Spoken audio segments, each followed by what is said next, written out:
Yo, what is going on, everybody? It is Save Ice, and today we have a brand new video that I have been working for a long time on, and I've been thinking about a lot, and I'm really excited to finally be getting this edited and getting this uploaded, because I've been wanting to upload a video like this or this video for a very long time. And before we get started, I'm just gonna go over the gameplay real quick.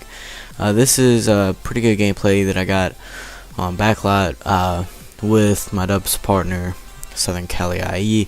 He's the only other dubs that I play with besides Crow now, and I did pretty good. I think I got like 10 kills, maybe like 3 deaths or so.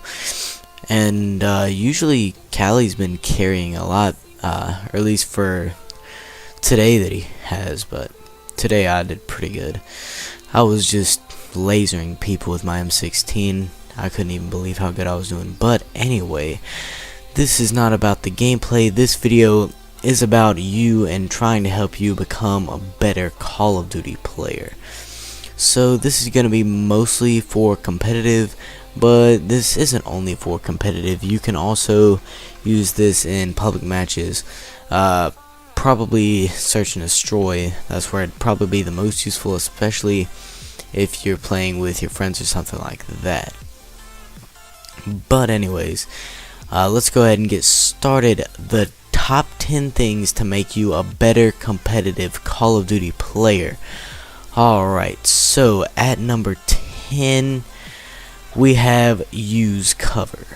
Alright, so this is pretty obvious.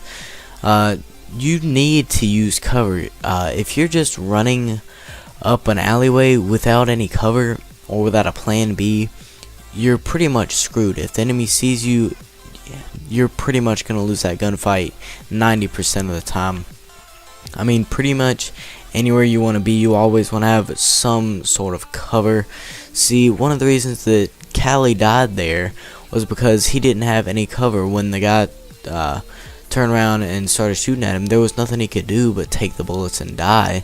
His only defense was his own weapon, and that's not the kind of situation that you want to be in. If you're taking sniper fire from a window and you're running around with a submachine gun, what are you gonna do if there's no cover nearby? All that you can do is get shot. I mean, in Infinite Warfare or Black Ops 3, this isn't as big of a deal, but in Modern Warfare Remastered, it's pretty much your only way to avoid bullets.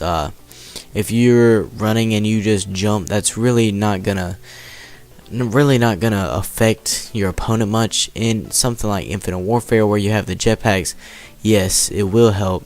But in Modern Warfare Remastered, you do need to use your cover. Alright, so number 9, we have put gunfights to your advantage. So basically what I mean by this is that don't engage in a gunfight that your opponent has the advantage in, or try not to engage in gunfights that you're about 50-50 in, unless you just know that you have much better gun skill than your opponent. The only gunfights that you want to engage in are the ones that you know you can win. Those are the only ones that you should try to engage in. Don't be running around the map trying to get in a 50-50 gunfight, because that's really gonna work out in your side. Because if you're running around the map, then there's a good chance you're gonna die, because if you get caught in the sprint in this game, you're just gonna die. So you always want to be posted up on your opponents, or if you're going through a doorway or something, you always have to be pre-aiming. In my opinion, if somebody's sitting in a corner and they're not sighted in at a doorway, and their opponent is standing up, strafing, coming through the doorway, and is putting their aim on them, then in my opinion, the person who's coming through the doorway actually has the advantage there. So pretty much, you just want gunfights to always be in your advantage, because if every single gunfight you engage in, you have 70% chance of winning, then you're gonna win that game. I mean, it's just pretty simple mathematics. Alright, number 8, use good callouts. A lot of people would put this higher up on the list. But for me, I pretty much just play dubs. Sometimes I'll play threes, so it's not quite as big of a deal for me. Like, I know people that if you're good enough, you don't even need to be communicating. I'll see people that'll just go in there, not even be in a party with the guy that they're playing with, and just go and play and win games. I think that they should communicate, and they would probably do a lot better. But it's not vital to your success. Yes, you need callouts, but that's why they come in at number 8, because they're not super necessary in getting better at competitive. You do need to learn the callouts, and you do need to be on the same track as your teammates, but it's not the most important thing in Call of Duty. Alright, so at number 7, we have check every corner. Alright, I'm a victim of this. Like right there, I just ran by a corner where my enemy could have been, and it could have costed me. Now, in here, this is kind of exaggerated. You don't have to check every single corner, but if you think that there's even a 5% chance that your enemy could be in that corner, check it, because that 5% of the time, every 5 out of 100 times, you're going to lose that round because you didn't check that corner. Taking that half a second to turn your head is always better than taking a death. And the more you'll play, the more you'll get good at this, and the more you'll know where people go. Because I can't just sit here and tell you every corner that somebody might be in. You're just going to have to learn where people like to go and stuff like that. Alright, number 6. Note your mistakes and don't make them again. Alright, so this is basically, everyone has heard the saying, learn from your mistakes and stuff like that. But this is basically, like, with me, it's pretty easy because I record all my matches, so I can just go back and watch them, see how I died, and I'll be like, oh, I should have checked that corner, I shouldn't have rushed so fast, or something like that. So it's pretty easy for me, but a lot of you don't have recording software to be able to do this with. So basically, if you're, I don't mean like actually take a note, but just take a little mental note. You rush too hard through this certain alley, and you die in the first 10 seconds of the round. Just take a mental note of that and be like, oh, that's not a very good rush route. Alright, number 5, get the right teammates. This is very important, because if I started out playing with somebody like Southern Cali IE, who is really good, probably even better than me, then I wouldn't be as good as I am today. Note that this does not say choose the best teammates, it says choose the right teammates. Because if I like to kind of sit back with an M16, and part of the reason that I like Cali as my partner is because he's very good with the AK-74U, so he can be pushing up and I can have him covered. And also, me and him are, well, now we're at about the same skill level or something like that. He's probably still a little bit better than me, but so you don't want someone who's a lot better than you, because they're gonna carry the whole time and you're not really gonna be able to do anything. Like, when I first started, I started with Crodes, so me and him both got to improve together, so now we're about as good as each other.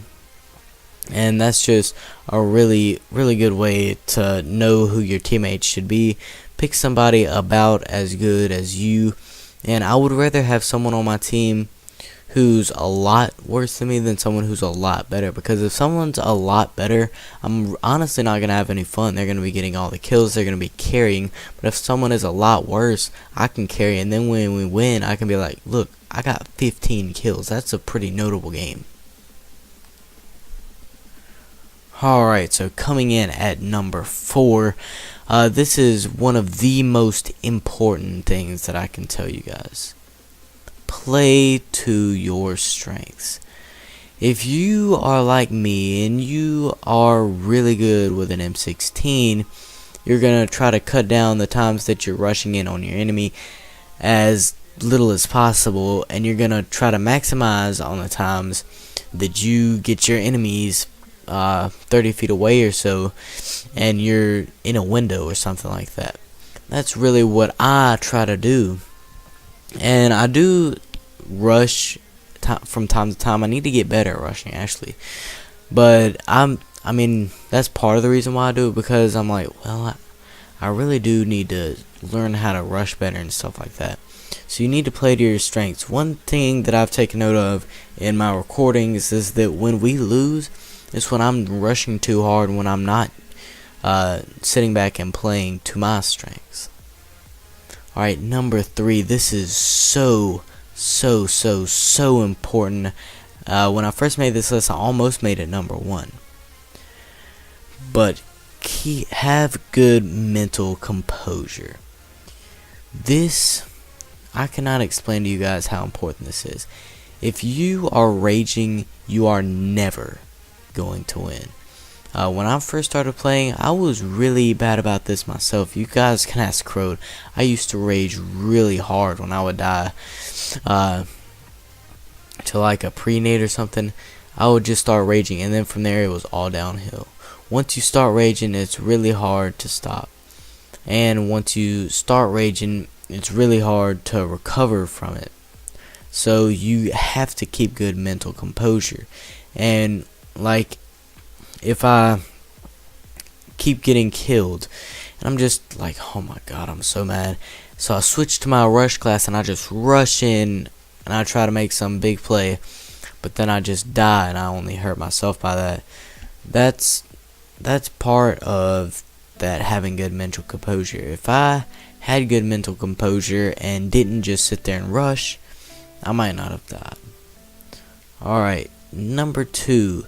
This one is super important, and this is probably why you guys clicked on the video, or well, it's definitely why you guys clicked on this video, but learn from other people.